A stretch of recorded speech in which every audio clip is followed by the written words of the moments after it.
নমস্কার। সাহিত্যের মণিমাণিক্যগুলি অনুষ্ঠানে গল্প বলার কথক ঠাকুর অডিও বুক ইউটিউব চ্যানেলে আজ শোনাব আমাদের প্রাণের লেখক বিভূতিভূষণ বন্দ্যোপাধ্যায় রচিত ছোট গল্প ২ দিন।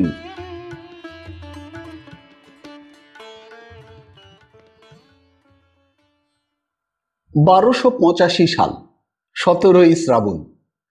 ভাবনাহাটি গ্রামের রামচন্দ্র রায়ের ছেলে পরমেশচন্দ্র রায় আজ বিয়ে করে বউ নিয়ে আসবে বলে রামচন্দ্র রায়ের ভাঙা চণ্ডী মণ্ডপে কয়েকজন লোক জমেছে। রামচন্দ্র রায় ছেলের বিয়েতে যেতে পারেননি। আনন্দ নাড়ু ভাজার দিন তেল জ্বলে উঠে হঠাৎ রান্নাঘরের চালে আগুন ধরে যায়।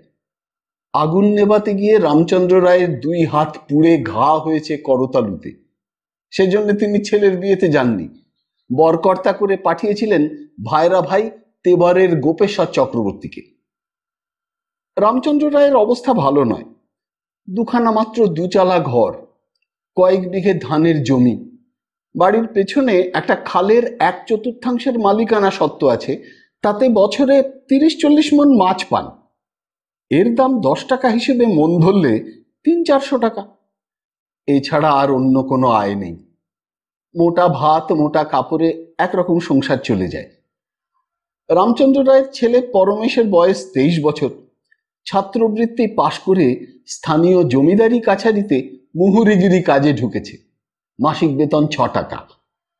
ইতিমধ্যে সে গ্রামের সমবয়সীদের ঈর্ষার পাত্র হয়ে উঠেছে। তাদের বাপমা তাদের বলে, সোনার চাঁদ ছেলে দেখবে যা, রামু রায়ের ছেলে পরমেশ ছাত্রবৃত্তি পাশ করলে দিব্যি, আবার ৬ টাকা মাইনেতে মুহুরিগিরিতে ঢুকেছে।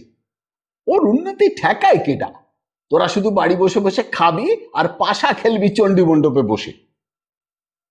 ৬ টাকা মাইনে পাওয়ার কথাটা একটু রটে গেল চারিধারে। ফলে ছেলের বিবাহের জন্য নানা গ্রাম থেকে সম্বন্ধ আসতে লাগলো।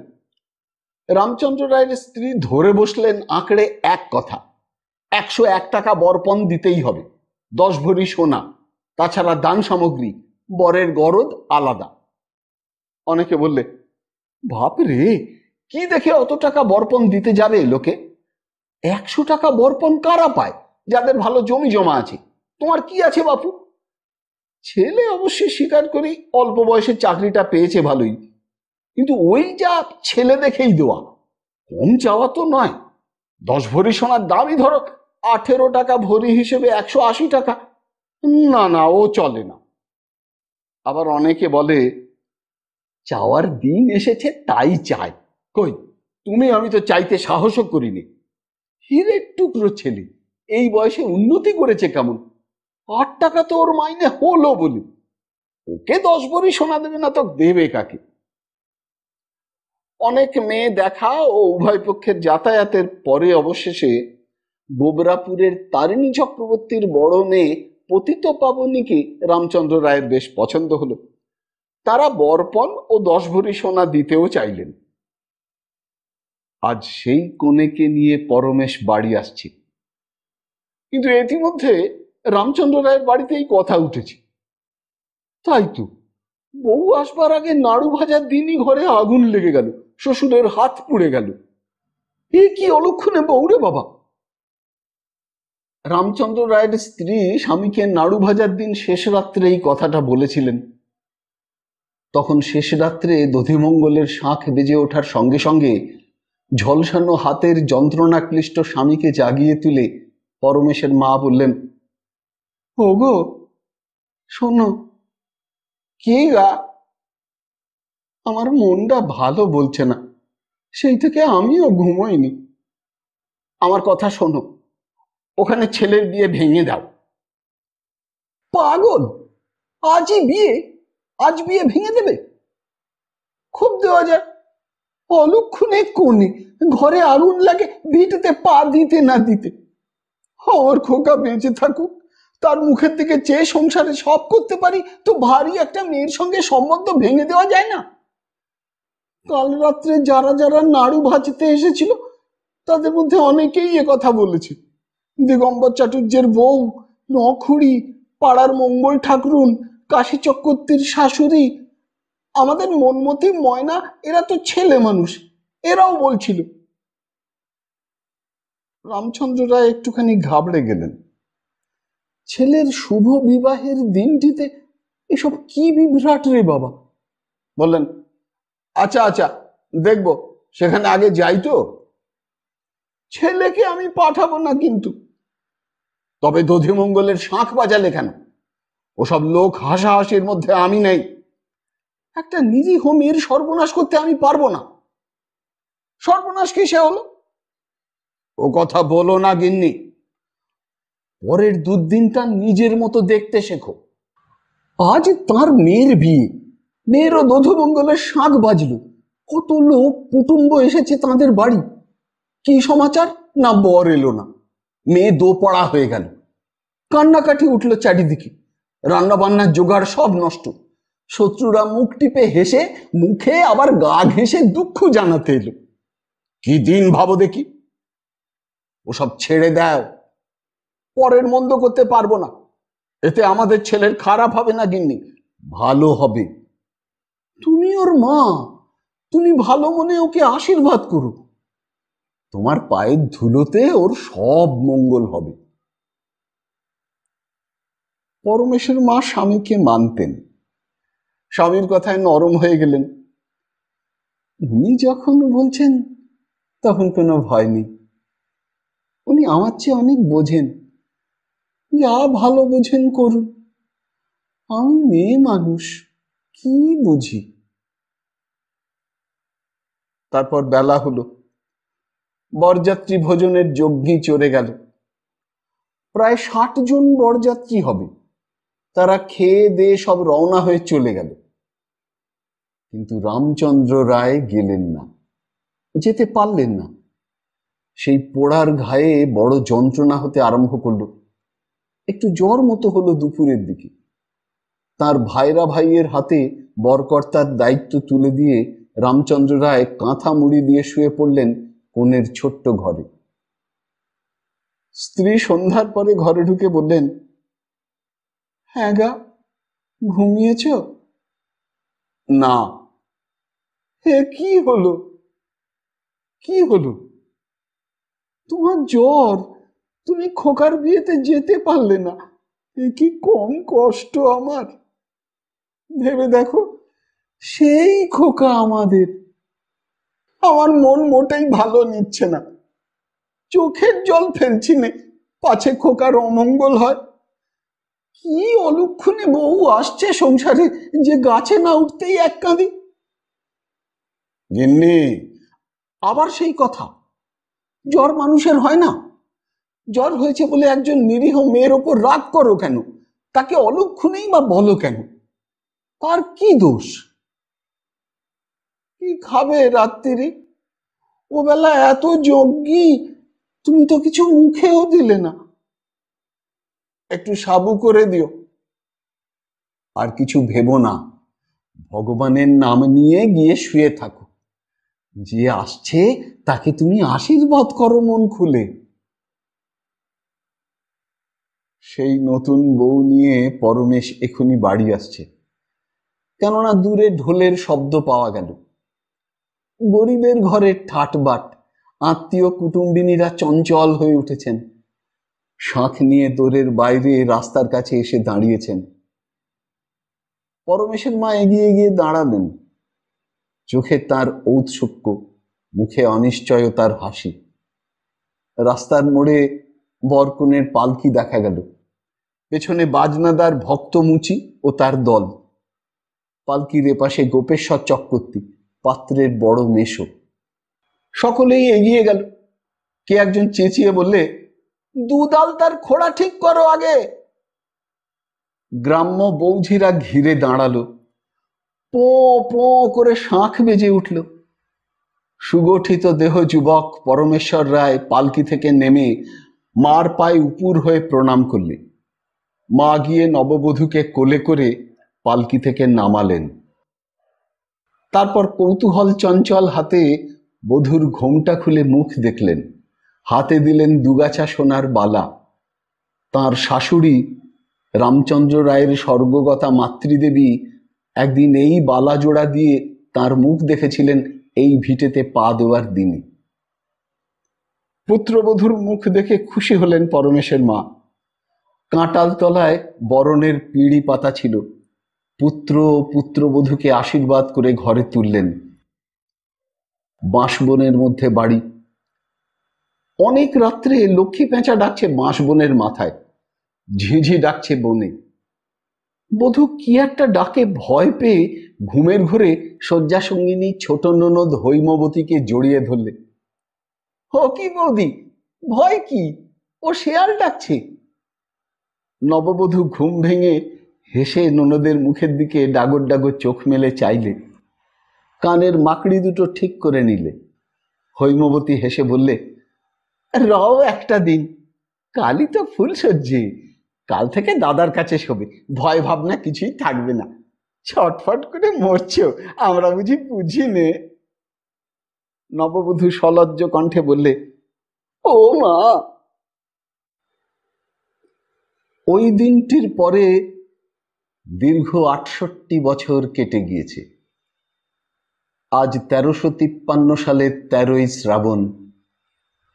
অবসরপ্রাপ্ত ম্যাজিস্ট্রেট এন রায়ের আজ মাতৃশ্রাদ্ধ। লোকজনে বাড়ি পরিপূর্ণ। ভাবনাহাটি গ্রামে এদের বড় দোতলা বাড়ি, বৈঠকখানা, পুজোর দালান। এন রায়ের পিতা ঈশ্বর পরমেশচন্দ্র রায়ের আমলে দুখানা মাত্র খড়ের চালাঘর ছিল। পরমেশ রায়ের অবস্থা সামান্যই ছিল। স্থানীয় জমিদারি কাছারিতে নায়েবি করে কষ্টে সৃষ্টে দুটি ছেলেকে মানুষ করে গিয়েছিলেন। 4টি মেয়েকেও মোটামুটি পাত্রস্থ করেছিলেন। বড় ছেলে নৃপেন্দ্রনাথ জেলার ম্যাজিস্ট্রেট হয়েছিলেন, আজ 7-8 বছর পেনশন নিয়েছেন। তার 2 ছেলে, একটি গত মহাযুদ্ধে IMS মেজর ছিল, এখন ভবানীপুরে ডাক্তারি করে। ছোটটি এই বছরে নিজের কন্ট্রাক্টারি আপিস খুলেছে কলকাতায়। বিগত যুদ্ধে ধানবাদ অঞ্চলে কন্ট্রাক্টারি করে অনেক টাকা রোজগার করেছে। ভবানীপুরে গোবিন্দ ঘোষাল লেনে সে গত ফাল্গুন মাসে তেতলা প্রকাণ্ড বাড়ি কিনেছে 2.5 লক্ষ টাকা দিয়ে। নৃপেন্দ্রনাথ রায় বকুল বাগানে বাড়ি করেছিলেন। ছোট একতলা বাড়ি বটে, তবে বেশ চওড়া কম্পাউন্ডওয়ালা ফুল বাগান আছে বাড়ির সামনে। চাকরি জীবনের অর্থ দিয়ে বছর 16-17 আগে এই বাড়িটা তিনি করেছিলেন। এখন ছেলেরা এই বাড়িতেই থাকে। 3 মেয়ের বিয়ে দিয়েছেন কলকাতাতেই, বলা বাহুল্য সম্পন্ন ঘরেই। নৃপেনবাবু চাকরি জীবনের প্রথম দিকে পৈতৃক ভিটেতে এই বড় দোতলা বাড়ি করেন। পুজোর দালানে কয়েক বছর দুর্গোৎসবও করেছিলেন। তখন পরমেশ রায় বেঁচে ছিলেন। পিতার পরলোক গমনের পর নৃপেনবাবু কয়েক বছর দেশে যাতায়াত করেছিলেন। তারপর বড় একটা আসতেন না। মাকে নিয়ে যেতে চাইতেন কর্মস্থানে। বৃদ্ধা বলতেন, না বাবা, আমার কাছে শ্বশুরের এই ভিটেই গয়া কাশি, এ ফেলে কোথাও যাব না। বৌমার শরীর এখানে টেকে না ম্যালেরিয়াতে, বৌমাকে তুমি নিয়ে যাও সঙ্গে করে। তখনও পর্যন্ত নৃপেনবাবু স্ত্রীকে বৃদ্ধা মায়ের কাছেই রেখেছিলেন। ব্যাস, ভাবনহাটির বাস উঠে গেল। শুধু বুড়ি থাকে, বড় বাড়ির ঘরে প্রদীপ দেয়। ছেলেদের তৈরি বাড়ি, কত আনন্দের, কত আহ্লাদের। লোকের কাছে বলে সুখ, দেখিয়েও সুখ। ছোট ছেলেও এই বাড়ি করতে টাকা দিয়েছে। 2 ভাইয়ের টাকাতে বাড়ি, তবে বড় খোকা নৃপেন বেশি টাকা দিয়েছে। ছোট ছেলে বীরেন দাদা শ্বশুরের পসারে বসে গোয়াড়ি কৃষ্ণনগরে ওকালতি করে। সেখানে শ্বশুর বাড়ির সম্পত্তি, বাড়িঘর সব তার। সে ক্বচিৎ ভাবনহাটি আসে, তার অবস্থাও মন্দ নয়। পরমেশ রায়ের পরলোক গমনের পর বুড়ি অনেক দিন বেঁচে ছিল। 80 বছর বয়স হয়েছিল মরবার সময়। একবার বড় ছেলে নৃপেন রায়ের খুব অসুখ করে। বুড়ি ভাবনহাটি থেকে ছেলেকে দেখতে যায় বহরমপুরে। তখন নৃপেন রায় বহরমপুরের ম্যাজিস্ট্রেট। বুড়ি বলেছিল, তোকে রেখে আমি যাবই খোকা, কোনো ভাবনা নেই, তুই সেরে উঠবি। আমি এই পায়ের ধুলো দিলাম তোর মাথায়, এই তোর বড় ওষুধ। প্রায় 25 বছর এই বাড়িতে একা প্রদীপ দেওয়ার পরে এবার বুড়ি স্বামীর ভিটের পুণ্য মৃত্তিকায় নিঃশ্বাস ত্যাগ করেছেন গত 2রা ফাল্গুন। প্রকাণ্ড শ্রাদ্ধ সভা, মেজর রায় সব দেখাশোনা করে বেড়াচ্ছেন। বুড়ির জ্যেষ্ঠ পৌত্র, সুন্দর গৌরবর্ণ চেহারা, চোখে চশমা, কাকে বলছেন?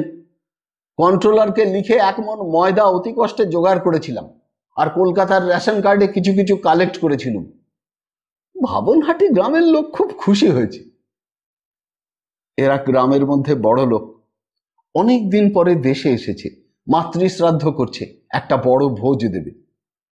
তবে মুশকিল এই যে আজ না মেলে আটা ময়দা, না মেলে চিনি। এরা বড় লোক, তাই যেখান থেকে হোক জোগাড় করেছে এই বাজারে। শ্রাদ্ধ সভা একটা দেখবার মতো জিনিস হয়েছে।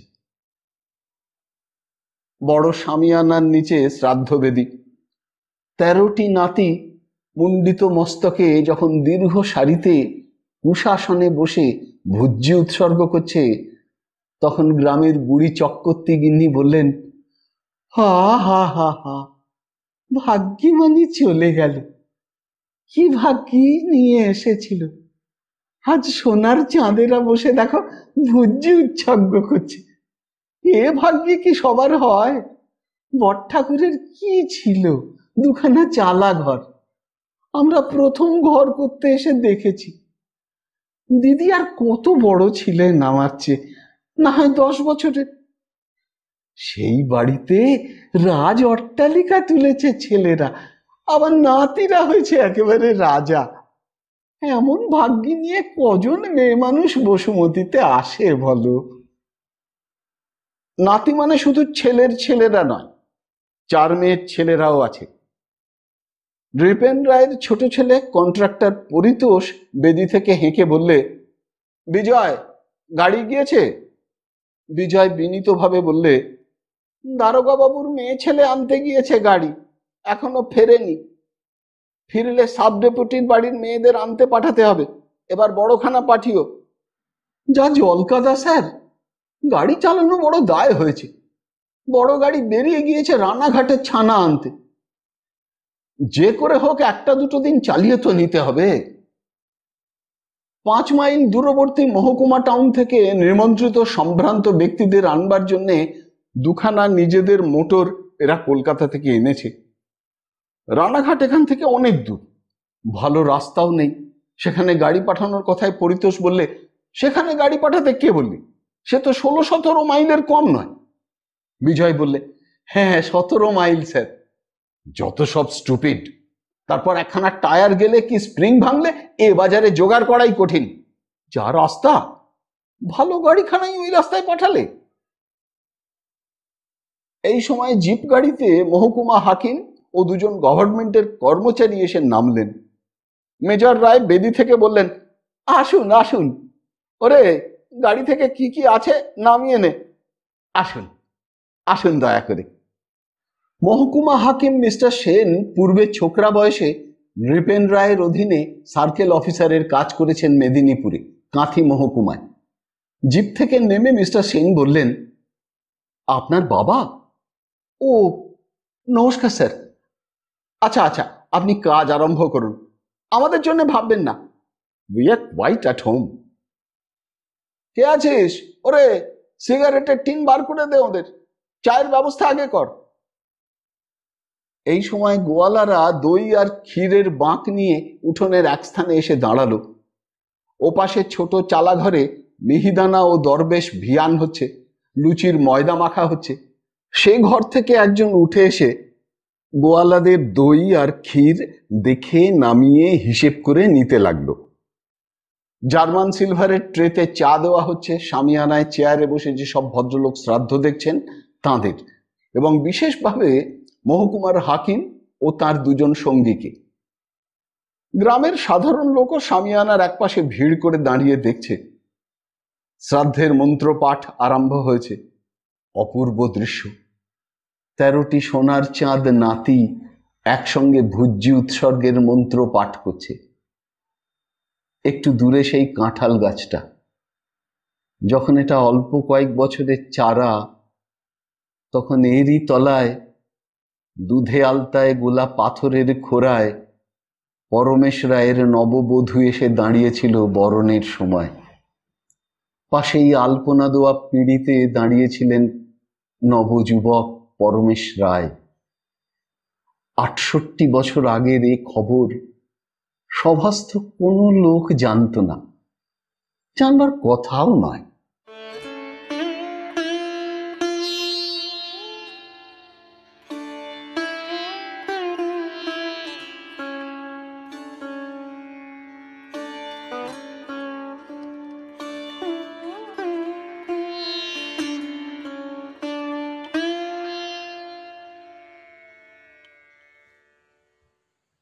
শুনলেন বিভূতিভূষণ বন্দ্যোপাধ্যায় রচিত ছোট গল্প ২ দিন। যদি এই অনুষ্ঠানটি আপনার ভালো লেগে থাকে তবে অবশ্যই একটি লাইক দিয়ে আমায় উৎসাহিত করবেন।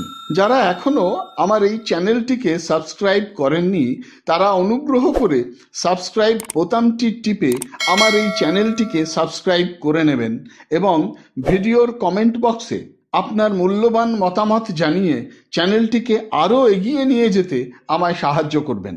ভালো থাকুন, পাশে থাকুন, সুস্থ থাকুন আর শুনতে থাকুন সাহিত্যের মণিমাণিক্যগুলি অনুষ্ঠানটি। নমস্কার।